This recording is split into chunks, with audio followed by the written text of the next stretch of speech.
So today talk about employment opportunities in tribal areas of India.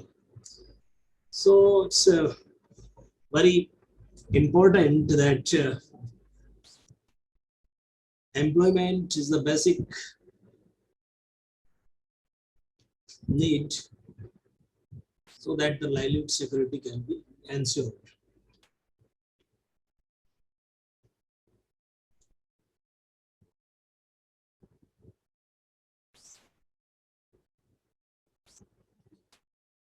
So in this presentation, we will just discuss the brief outline and basically in these tribal areas, there's some special and typical activities in which they are engaged. We will discuss and how this value addition and market and transferable technologies in this regard and how these livelihood options can bring the change and impact in their life and what are the potential of the employment generation and some glimpses of the events for this publicity of this type of the activities, and we will also take a glimpse of the TBOs. First, before discussing this employment situation and this whole world situation, that how the sustainable development indicators required that social equity, health, education, shelter, security, and settlement are the basic social needs, and environmental, that atmosphere, land, ocean, coastal areas, fresh water, and biodiversity utilization up to a level, and that depends on the carrying capacity of the earth. That is another indicators like economic indicators, GDP, trade, energy use, transport, heating and cooling, wastage, and local economy.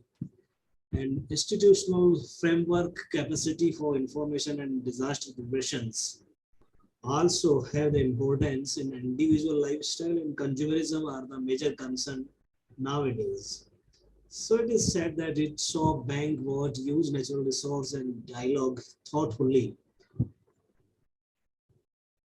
But question is that why sustainable development? You can see here that how this human population of the world from that 7000 BC to 2100 common era, you can see the how this population explosion, you can see that is red dotted indicators.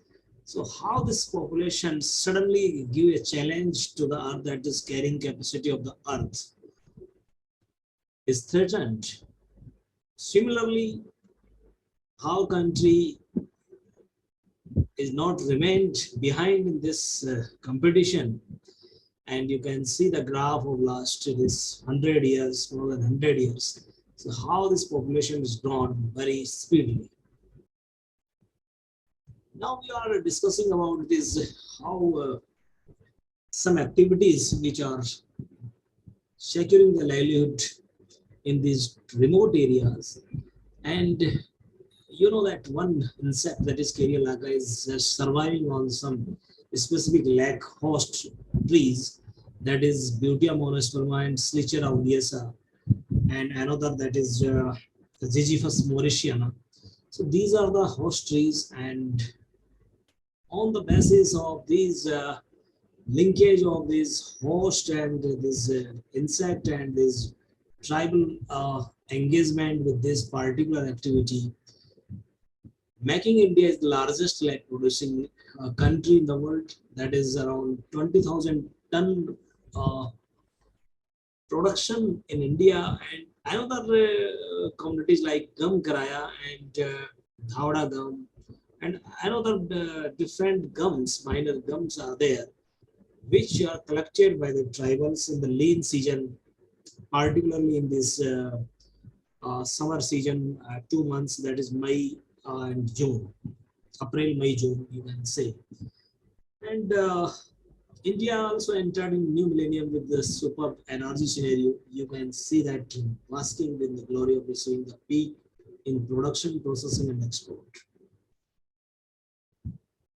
So before going there, that you can see that how these gums are contributing, this African gum, Asian gum, gum Arabic, War gum.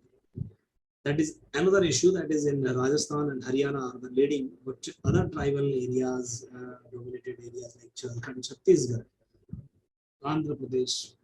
So these are the dense forest areas where these trees are there, and these gum exudates are collected by these tribal communities.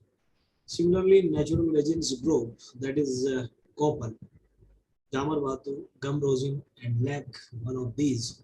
So this is the classification based on some this chemical properties that gums are soluble in the water, and resins are not soluble in the water, but the mixing of these both, partially soluble in water and partially insoluble, these are the gum resins which include these. So we will concentrate major on this lag, and these states having them, some state government and these line departments, including Jaspur and Madhya Pradesh State Minor Forest Pollution Federation and Chhattisgarh Minor Forest Pollution, Region Cooperative Corporation Limited, Safexil, and Gujarat State Forest Development Corporation. So TriFed and Ministry of Tribal Affairs just keeping the watch as a wall on this activity. And coming to that, Indian trade of anti-AP is shown consistent growth over the last 5 years. It is the largest exporter of guar, gum, karaya, and lac. And India produces large volume of anti-APs that are globally acknowledged for their quality also. So that is the advantage, quality premium price they get. Anti-APs plays a large role in contributing the lives of millions of rural and forest dependent poor people, particularly these tribal communities. In lac sector, if you see that how this activity contributing in the employment generation and livelihood security of these households, so around 500,000 of households of the country are directly linked in the production, and this is creating around 250 to 300 crore foreign exchange annually, and 55 districts around the country are just having the natural resource endowment so that they can get the some quantity that is naturally produced, and it also supports some another agencies, that is market agencies, that big markets, small markets, big processors, small processors, exporters, processors, manufacturers, and hard packers, wholesalers, block packers. So these are they are doing their activity in these weekly hearts, weekly markets in the rural areas. Now coming into that, what we are charging and what is that? So this tiny insect, you can see the insect in a mature stage with encrustation. You can see that how this tiny insect is creating an encrustation of the natural resin. And these are the host trees on which this carrier like insect is surviving and just producing natural resin for the country. These are the host trees, Kusum and Semelata, that is the bushy plant that is very comfortable for the activity doing on lac cultivation, particularly for the very comfortable for the women. And this is the schedule that how these two strains of this lac insect, that is Rangini and Kushmi. So Rangini we can inoculate on Plas and Bear, and Kusmi on Kusum and Bear. And there are rainy summer season, that is Rangini, that is June, July, and October, November. So these are the some durations of the, these are the four crops, basically Katki crops. So that is the rainy season crop. We inoculate in June, July, and harvest in October, November. And another that is the subsequent crop, that is Baisakhi, that is we inoculate in October, November, and harvest in June, July. But in the Kusum, there are two crops, that is winter and summer. Aghani crop, that is winter crop, we inoculate in June, July, and harvesting in January, February, and similarly in J3, that is summer crop, we inoculate in January, February, and harvesting in June, July.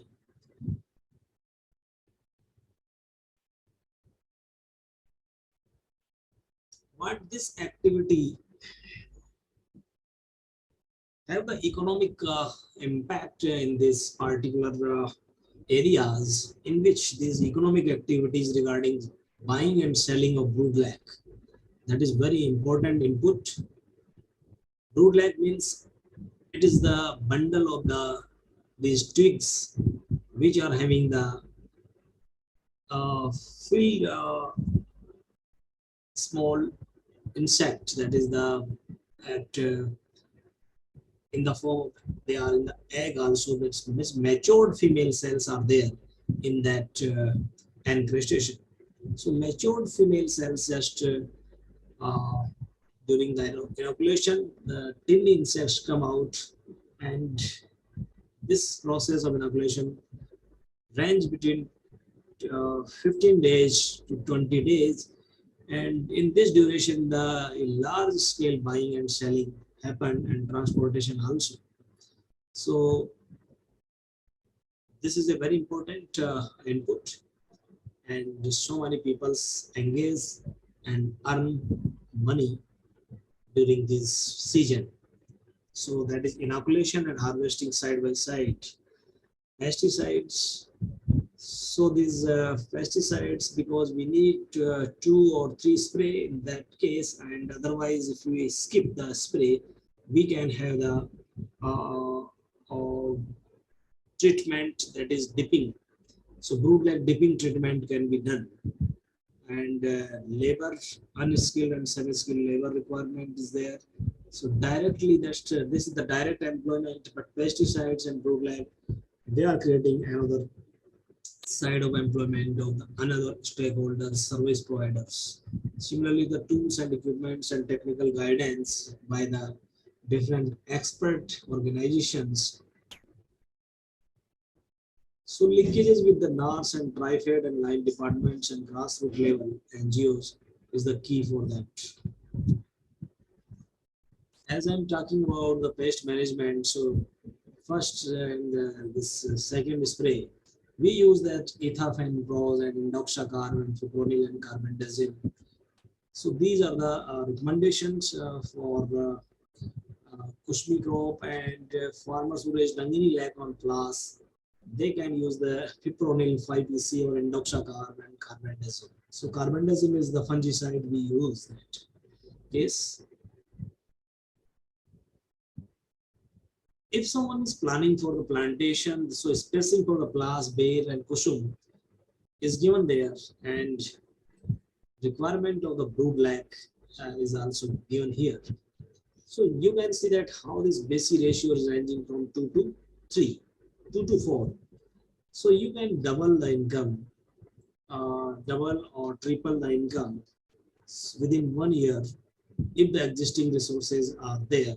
So there are abundant host trees are there in the country, and we are able to only utilizing around 20% of that total, and net income per tree is also given. You can see here that how this net per tree income is also worthwhile for a poor and this needy household.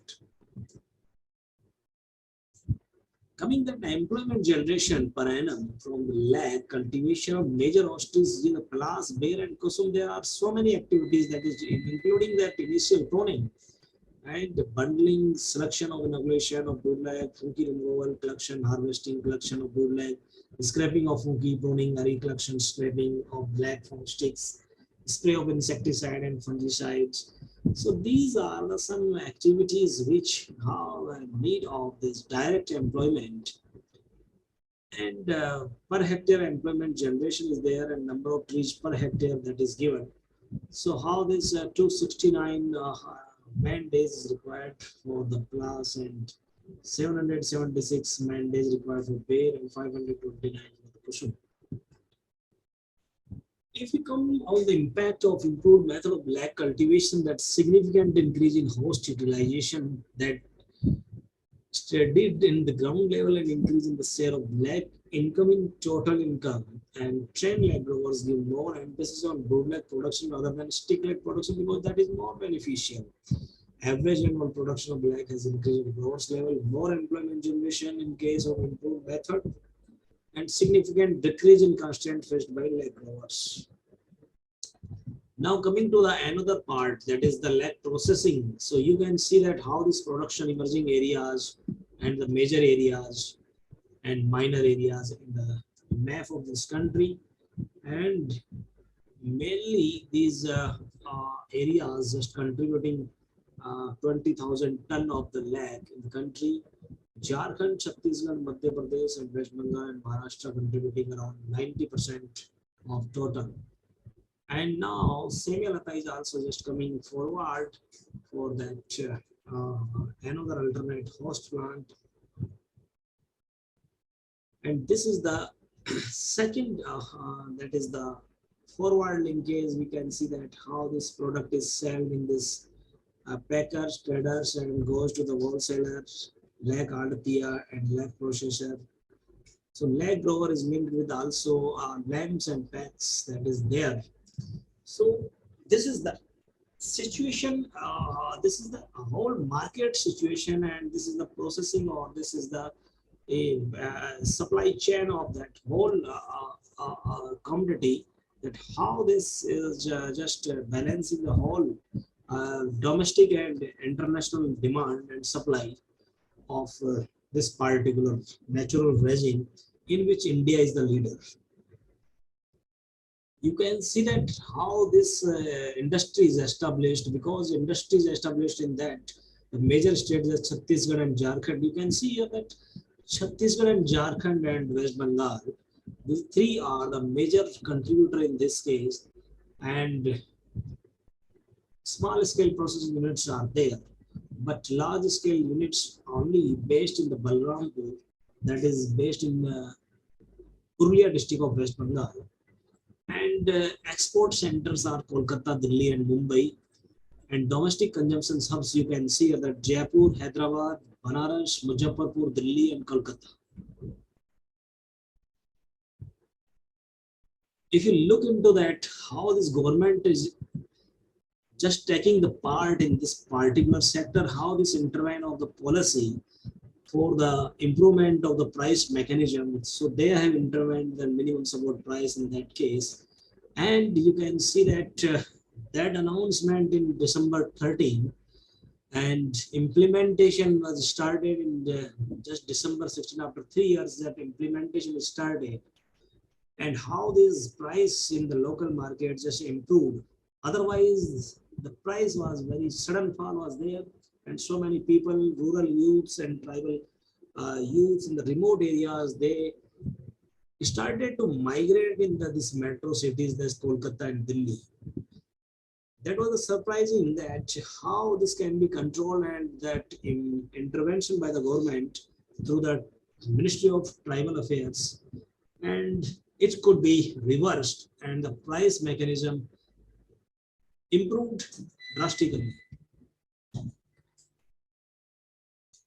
In this line, Vandan Vikas Kendra scheme also launched by the government of India, and you can see that total 8,075 SHGs have been mobilized across 28 states, and it is having around 3.7 lakh beneficiaries.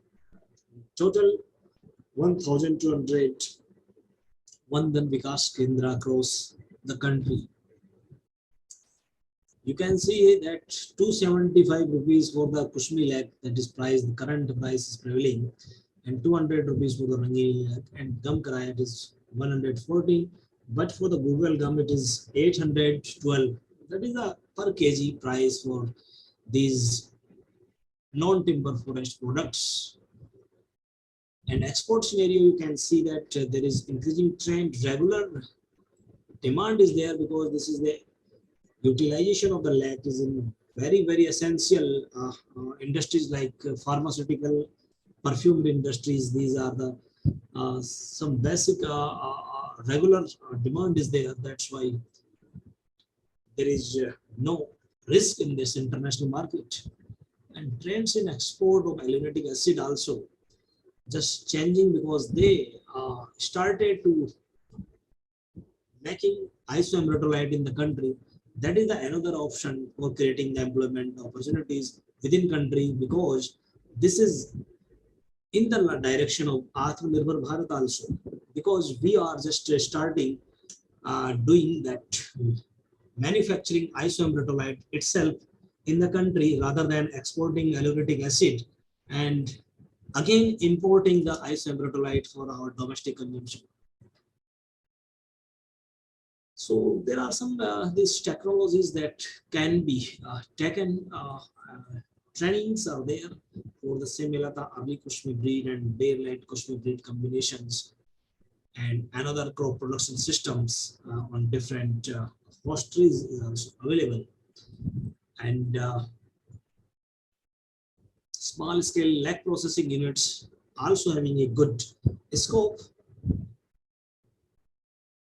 And similarly, if you some youths are very keen that they can open these forecasting centers, agri clinic centers, and through that they can forecast, they can predict the uh, harvesting time and another aspects in which sometimes it is if delayed, then whole crop is vanished. So in value addition, there are so many courses are there for the rural youths. They can come and they can start at the rural level. They can start their business. So these are the entrepreneurship activities. These are so many products based on the lag. They can be prepared. Just they can take raw material from the farmers, add the value, transform the product, and this is the whole process. And they are very linked with the rural situation. And these are the handicraft item also, like leg bangles. These also having a good demand, and in different areas there are so many application in diamond and gems and jewelry uh, market, and this sector is also having some intervention from the this natural regime, even paints, varnish, etc. These are some activities in which they can take the training and they can earn livelihood. We have just documented some stories in which a rural youth started his career, and now he's doing very well at national level network of the leg growers and earning in lakhs. So these are the some stories that uh, have the motivational and inspirational vision for the unemployed rural youths, especially in these tribal areas. Because I am giving the emphasis on that particular activity, because these communities already from the generation to generation they are engaged, and they are having this activity in their culture itself.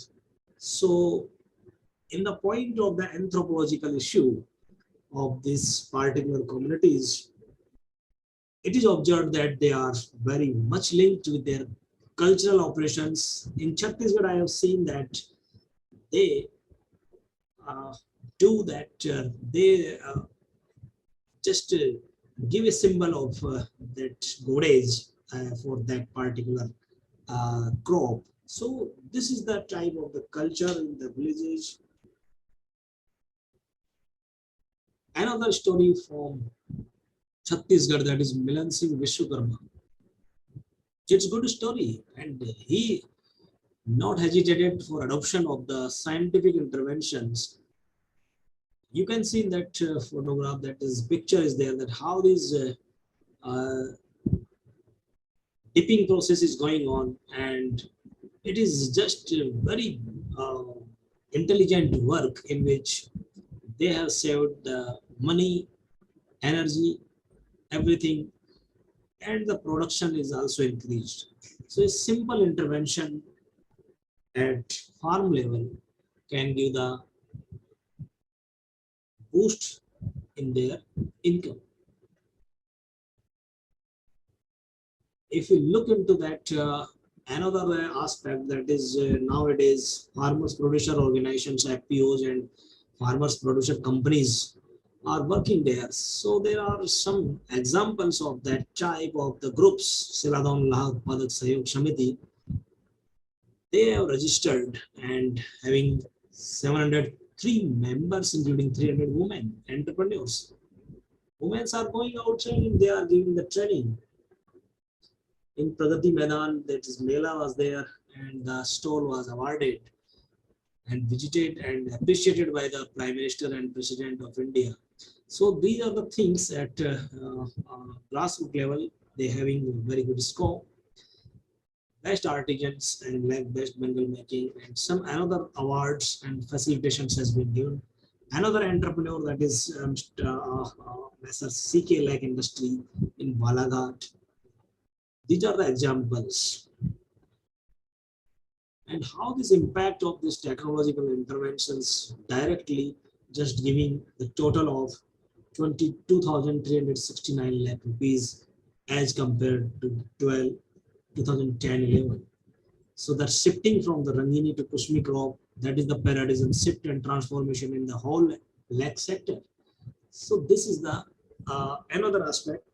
Nowadays that they are saying that doubling farm income, in which how this contribution of that Jharkhand, the leading state in lakh production and 60% national production, and contributing 25 to 32% of the total farm income. So how this intervention? So in this intervention, some recommendations and requirement is there from the government side. So increasing production by introducing lakh in newer areas, enhancing the lakh productivity per tree and unit area, domestic consumption enhancement, and integration of farming system models. So, and these are some major interventions that can excel the this income of these farmers, and particularly 150 disadvantaged districts. Now Niti Aayog just they have classified that in aspirational districts in India. From this table, you can see here that how this total number of black horse trees, that is 621 million host trees are available. And if we just tag the 1/3 of in the every particular year, so we are having around 207 million trees there. And out of that, we can have the 67 million trees. But the real situation at present, that is, we are utilizing around 15 million host trees.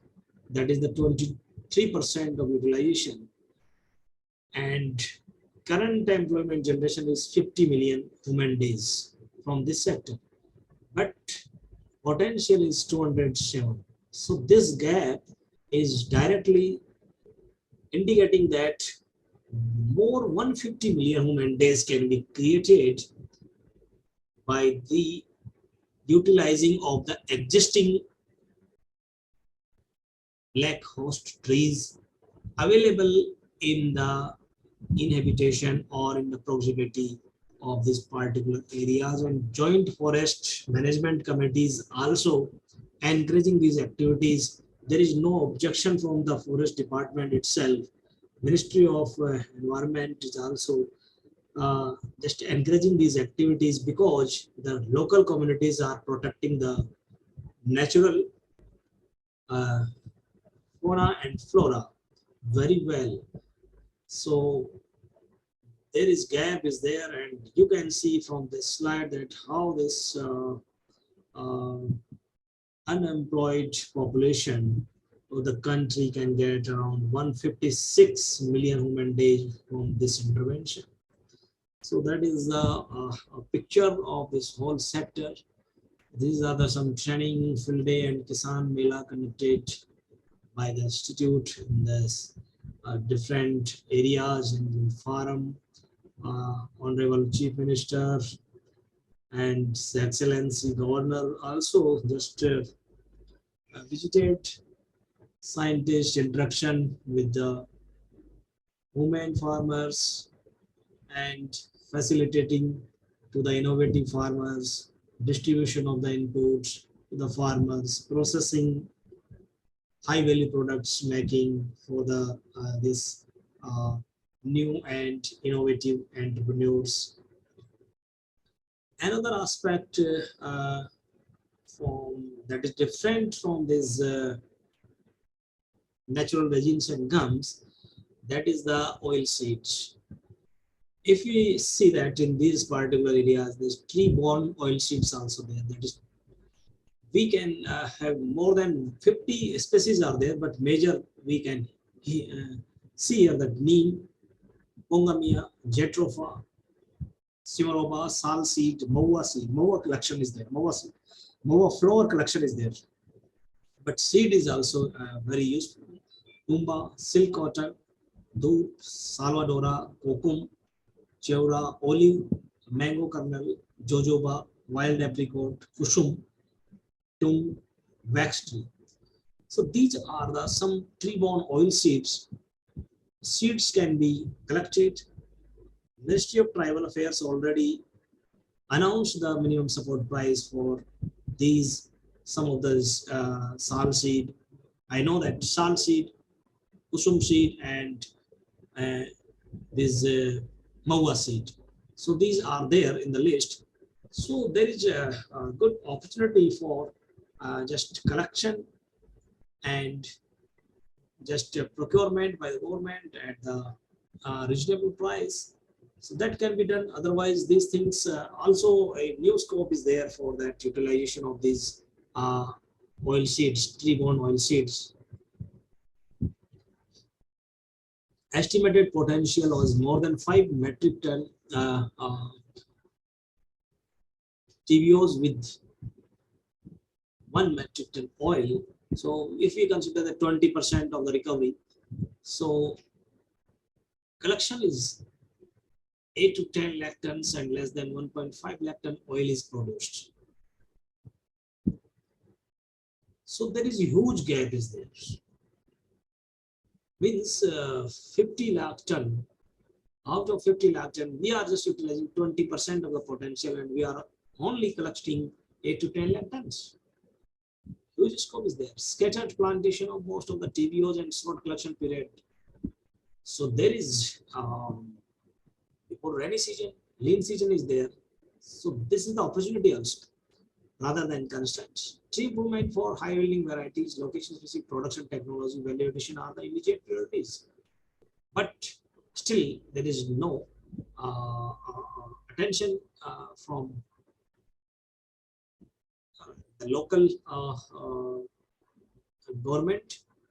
Scope to extend TBOs to degraded and wasteland greening the grey areas. So it can play a major role in meeting the industrial requirement of the vegetable oils. So thank you very much for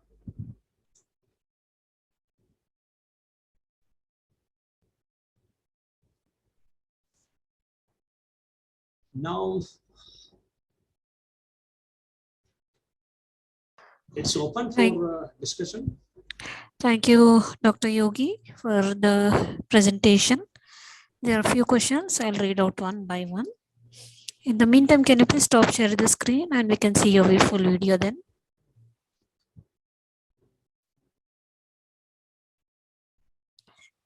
Okay. So the very first question is, what is lac? And on Google, lac is insect. Is this also cultivated?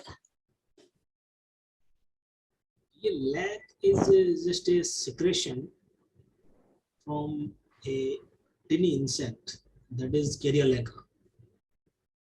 and this insect is settled, inoculated on this tender twigs of host trees, that is Plas, Bear, and Kusum. So within 6 months, generally within 6 months, it secrete and it create the encrustation around it, and that encrustation is the mixture of resin and dye and wax. So this is the lag. Okay. So it's not a insect, right? This is not an insect because we just tag the at the time of harvesting, insect goes out.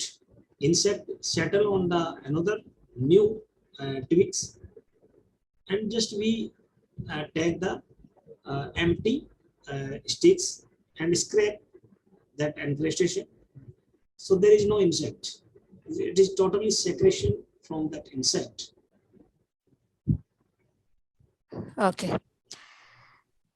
And what is the right season to cultivate lac? There are four crops. I mentioned that four crops generally we inoculate in June, July, and harvest in January, February. And another crop we inoculate in February, January, February, and harvesting in June, July. So in a year, we can take the two crops. And before taking the crop, we have to prepare the host plants. So we have to do the pruning. So after pruning, 6 months, it will take 6 months. So in 6 months, new twigs come and we can inoculate the insect on these twigs, tender and succulent twigs, so that the insect can get the sap from the tender and succulent twigs of the host trees. So major season are the this January, February, and June, July. And simultaneously, these are the two, both the seasons are harvesting season. Because when we harvest, so we cut that twig, so insect will die in 3 or 4 days if we don't shift to another live tree. So it is very important that harvesting and inoculation side by side. Okay. And next question is, does this require a lot of water to cultivate? No, it require a environment, climate is a requirement of a very typical environment is required. That's why it is limited in Jharkhand and Chhattisgarh areas very well, and some countries like Indonesia. And, so this climate of these particular areas is similar, and temperature more than 40 degree is not suitable for that particular insect. So temperature and humidity both are a very critical factor, but temperature is very important. So you are asking that water requirement. So you know that if temperature maintain is around 40 degree, so rainfall is just between 800 mm to 1200 mm. So that is sufficient. In these areas, the rainfall is sufficient. 8 months rainfall is there. So water requirement, and the host trees are also very big trees are there. Kusum is very big tree. No need of the water. Similarly, Palas and Bear, they are very hard trees. So these traditional host trees don't need a much water because it is supplied to the rain. So there is no need of any arrangement of water. But in case of the one I just shown another bussy plant, that is Semilata. You have seen that that is bussy plant was there, Semilata. So in that case, we need the water arrangement for the irrigation is required. Otherwise, and that irrigation is also required in this March, April, May, because in June, in this Jharkhand and Chhattisgarh, the rains start in June itself, and till February it is okay. But for Semilata, irrigation facility is required, and for Semilata, we are integrating this with the vegetable also. So that's why side by side farmers can take the vegetable production. Okay, and for vegetable, you know that irrigation facility is required, but they can get the additional income and they can protect these vegetable plants through the means this high temperature or the sunlight, direct sunlight. So in both way, that if we have the irrigation facility, so we can grow the vegetables with similar. So that is the integration. Some people's also doing some intervention, that is the horticulture plus this similar. So they are planting some guava, citrus, amla, and another fruit plants. So in that case, irrigation is required. So where the irrigation is required, we are integrating the another crops that is require the irrigation facilities also. So where the irrigation facilities are there, they can do that. Okay. And next question is the topic which we have had this meeting. Yeah, how you can help the tribal youth in getting an employment? Yeah, definitely, because we are having uh, directly linking that around 1 million households in this natural resins and gum sector. So they are directly dependent on the this. We can say that forest dweller households. So they are directly dependent on this collection of gums and this non-wood forest products. So many products from the forest they are going to collect, and some products government have the some uh, nationalized monopoly power also there. Nobody can collect. Just example is tendu leaf. Tendu leaf, government have the whole just monopoly in collection of tendu leaves. But in others, they have relaxed for that. For tendu leaves, they are giving the wages to the tribals. They go and for the 100 leaves, they are paying some amount to them. So these are the some activities, some gum collection, and these are just core areas of the wildlife, core areas in which sanctuaries are there. So different things are there.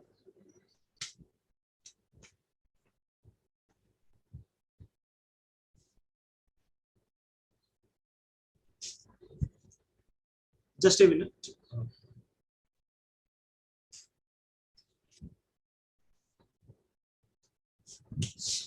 So I'm saying that how this already I shown one slide that in which we are able to harness only 50 million human days through the different engagement of the people.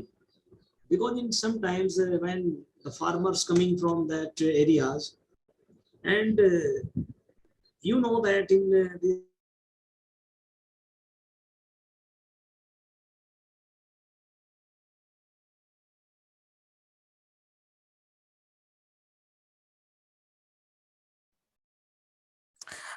Dr. Yogi, we are not able to hear you. We lost your voice.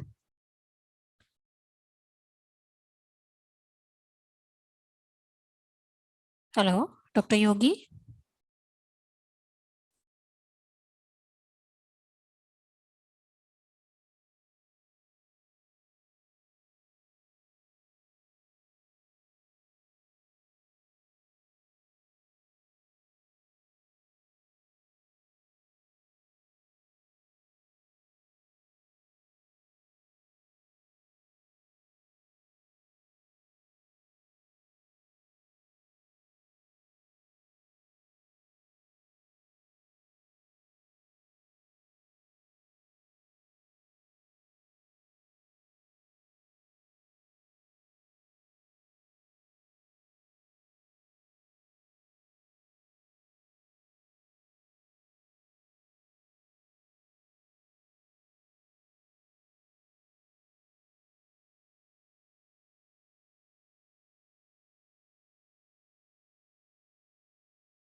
Hello.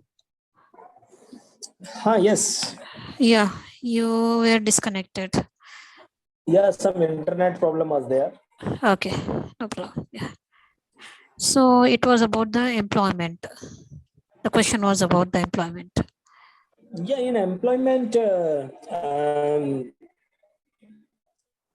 different host trees have the different requirement for pruning, for inoculation. So many activities are required. So in that case, in the rural areas, sometime problem they are saying that nobody is there for pruning. We are having the so many host trees. So these type of situation is there. So that is a funny. They are going to the Delhi and another areas, and they are not able to. I am saying that why they are going there, why they are migrating. They should utilize their existing resources in the proximity of the village, and they can support the another people. They are engaged in the buying, they can engage in the processing. So many things are there. So many ladies can indulge in this bengal making, handicraft trainings are there for that. So a total engagement is there from this particular community. Cultivation and marketing, processing and handicraft industry, and a lot of things are there. You can see that how this nail polish, alta, lipstick, and these are textile industry, pharmaceutical industry, perfumery industry, our paint and varnish industry. All things are linked with this particular sector. So there are abundant opportunities for the employment in this sector. Farmers goes to in these forest areas. So many things are there to collect from there. So there is huge opportunities. I am just emphasizing that how this migration can be checked from these areas. And tribals will not be happy. These tribal communities are very conservative. They are not happy to go outside. They can live 10 days or 1 month in these metro cities and another areas. They come back, they return their home. But at that time, their health and so many issues are there. They are not able to cooperate with this woman, family. In the tribals, I have just having the experience of 10 years. I visited that villages they and seen that how these ladies are just planning for the family and income. Everything arrangement is totally uh, depend on this woman in these areas. Men go outside, they migrate. Sometimes some women trafficking cases also there.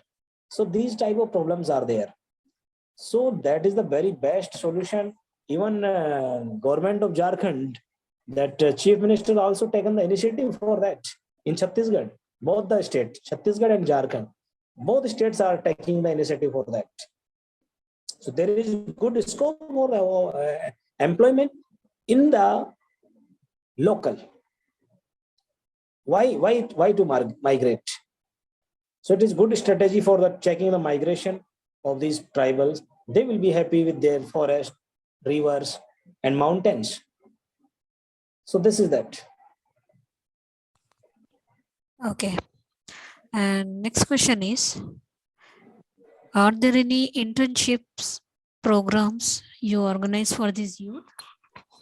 Internship program is directly not there. We are not just having any systematic, but any student who wants to, so they can register there. They can contact with the director and the concerned expert, and they can join there and they can take the internship. But I think there is no provision of any financial support. They have to do their internship with their own expenditure. So that is the limit. Okay. Otherwise, their faculty is just doing so many, means they are conducting summer student workshop for Banaras Hindu University and these another universities of different states. So they are conducting summer student workshop, winter student workshop. And if someone wants that their dissertation work for MSc or 3 months or 6 months, they can go and take the advantage of these facilities there. Experts are there and they can take the advantage. Okay. And now we have the last question. Yeah. Please let us know a little about your education background and how you got interested in agriculture. Pardon? Please let us know little about your education background and how you got interested in agriculture. Yeah, because that is depends on the different interest of the particular student, and as the interest, I opt the agriculture, and after graduation, we could learn about the future scope in this agriculture sector, and so many opportunities of self-employment was there. That was the major thing. If you don't have any job security, then you are able that you can dare and you can take the risk for the new adventure or innovative or entrepreneurship activity. You can start like dairy farming and so many things were there. So after graduation, there are so many opportunities for the student. They can prepare for any competitive exams, and they can go in the agriculture universities and their Indian Council of Agriculture Research Services. So many opportunities are open for them. So these are the some career opportunities in this particular sector. For the international level, there are so many organizations where they are seeking for that postgraduates from agriculture side, and there is a good scope for that. So after graduation, I also just taken the interest for the post graduation, and while post graduation, we thought that there is been post graduation. What is the motivation is that we got some scholarship also there. So dependency on the family is also just escaped at that case, and student can move on. That is his dependency is over from the family side, and now is he can plan his career accordingly. And from this post graduation in the that is the that PhD program is there. So in PhD program, they take the admission and get the scholarship. Financial support is also there, and a good environment, good faculty is there. So they can have a very good scope after that post graduation also. Directly, that's after the net, and they can uh, go and face the interviews in the different universities for assistant professor, some post of the scientist, and in the Krishi Vigyan Kendras, and so many posts in the agriculture, officers in the banks and state governments. So, and so many organizations like Food Corporation of India, private sector companies like seed and fertilizers, chemicals, and another logistic agriculture based agencies like NAFED and this TriFed and this APEDA. So many organizations are also working in the promotion of the agriculture sector of the India. So whole structure and whole organization institutional support to the agriculture needs trained and well-trained people from that NAR system, that is National Agriculture Research System, that gives the graduates, postgraduates, and PhD holders every year. So there is a good scope, and I mentioned that I have just come during my PhD, and we just of the Agriculture Research Service ARS. So in that ARS, just selected and they get the posting and different organization research institutes, and we are having some projects on different aspects for study, and linking this platform with the another international platforms. So there are the good opportunities for us. So we are in a line with these research communities of the international level and national level, and we check that different type of projects, research projects based on the constraints or problem of the farmers field. So these are the some areas for the career. There is good thing for the rural youths also, that they should take the initiatives, because nobody is interested in agriculture, nobody is interested in going to the field. So there is need of that graduates and postgraduates people. They can take agriculture as a commercial activity, and they can give the employment to the so many peoples. So this is the overall about other, in other specification, other professions, there is some risk is there in engineering and medical. So there are risks there. So these are the things there regarding the career in agriculture. Okay, Dr. Yogi. One thing I Yeah. want to mention, that ICAR, that is Indian Council of Agriculture Research, I think you know the ICAR, and every year it conducts the exams for its graduation program and post-graduation program and PhD program. So students take part. So many students that are the drop, they are just not successful in the medical and engineering. So they are directly coming to these ICAR competitive exams. Okay, Dr. Yogi, sir, thank you for answering all the questions. Now I don't see any more questions from our participants. So now we have come to end of question round. Agricultureinformation.com likes to thank Dr. Raj Kumar Yogi for the detailed presentation and answering all the questions. We also like to thank all the participants for joining this meeting. The meeting will now be closed. Okay, thank you. You're welcome, sir.